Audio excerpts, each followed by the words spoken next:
remote Snow Peak Lodge, nestled deep in Canada's snow-covered wilderness, was a place shrouded in mystery. While its stunning beauty attracted travelers seeking solitude, locals told chilling tales of those who ventured there and never returned. They spoke of whispers carried by the frost, secrets the snow would never surrender. Emma, a daring travel blogger, arrived at the lodge with her boyfriend Ethan and their friends Clara and Max. The plan was simple: disconnect from the world and reconnect with nature. But the lodge had its own plans for them. Plans buried in ice and shadows. The place was breathtaking yet eerily quiet. Snow-capped peaks loomed in the distance, and towering evergreens surrounded the isolated building. As the group stepped inside, an unsettling chill ran through Emma. The caretaker, an elderly man named Mr. Coldwell, greeted them with an icy demeanor.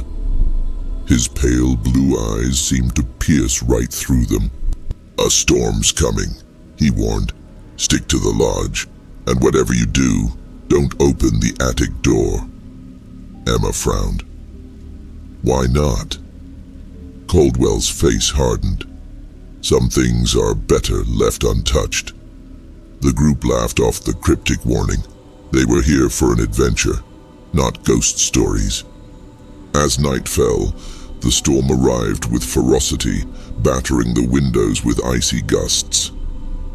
The friends gathered around the fire, joking and sharing stories, but the jovial atmosphere dimmed when they heard a faint sound, a rhythmic tapping coming from above. "Did you hear that?" Clara whispered. "Probably just the wind," Ethan said, though his tone was uncertain.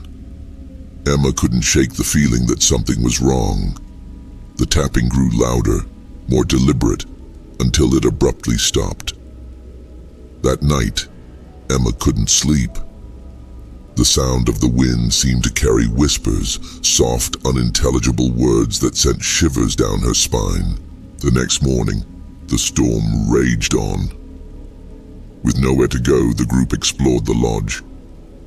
Emma's curiosity led her to the attic door, its old wood scarred with deep scratches.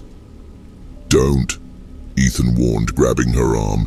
"You heard what Coldwell said." Emma hesitated but couldn't resist. What's he so afraid of? The door was locked, but a quick search yielded a rusted key hidden in a drawer. As Emma turned the key, Clara gasped. "Wait! Maybe this isn't a good idea." Emma ignored her and pushed the door open. The air inside was colder than the rest of the lodge, and a faint metallic smell lingered. Dusty furniture and old trunks cluttered the space, but one thing stood out, a large circular mirror leaning against the far wall. Its frame was ornate, covered in frost-like patterns that seemed to shift under the dim light. "Creepy," Max muttered. Emma approached the mirror, drawn to its strange aura. As she peered into it, her reflection wavered, and for a brief moment, she saw something else, herself, but her face was twisted in fear, and behind her stood a shadowy figure. She stumbled back, her heart racing. "Did you see that?" The others shook their heads. From that moment, the lodge began to change. At night, the whispers grew louder, forming fragmented sentences. "Let us out. It's cold. You opened the door."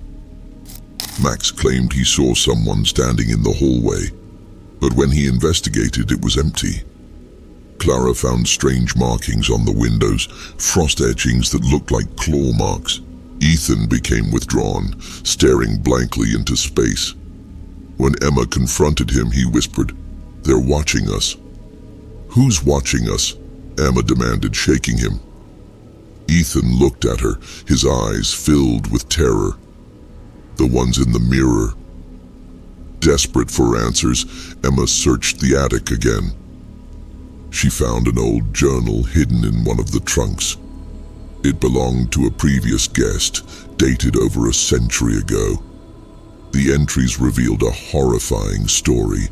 The mirror was cursed, a portal between the living and the dead. Those who gazed into it awakened spirits trapped in the frost. The final entry read, "They want to trade places. If you see your reflection move, it's already too late." Emma's hands trembled. She had looked into the mirror. That night, the lodge came alive with terror. The whispers turned to screams, and shadows moved on their own. Doors slammed shut, and the temperature plummeted. Clara vanished first. One moment she was in the kitchen, the next she was gone, leaving only a trail of wet footprints leading to the attic. Max was next. He claimed he heard Clara calling him and ran outside into the storm. The group found the door wide open, but Max was nowhere to be seen. Now it was just Emma and Ethan. "We have to destroy the mirror," Emma said. Ethan nodded, but as they reached the attic, the mirror's surface began to ripple. Shapes moved within it, their skeletal hands pressing against the glass. Emma raised a fire poker and swung it at the mirror, but the glass didn't shatter. Instead, a deafening shriek filled the room, and the shadows in the attic lunged toward them. Ethan grabbed Emma's hand. "Go, get out of here. I'm not leaving you." The mirror's surface warped. Ethan's reflection stepped out, a perfect copy of him, but its eyes were hollow and black. Before Emma could react, Ethan pushed her out of the attic and slammed the door shut. His screams echoed through the lodge as she fled down the stairs. By dawn, the storm had passed. Rescue workers found Emma wandering in the snow, her face pale and her hands frostbitten. When they searched the lodge, there was no sign of Ethan, Clara, or Max. The attic was empty, and the mirror was gone.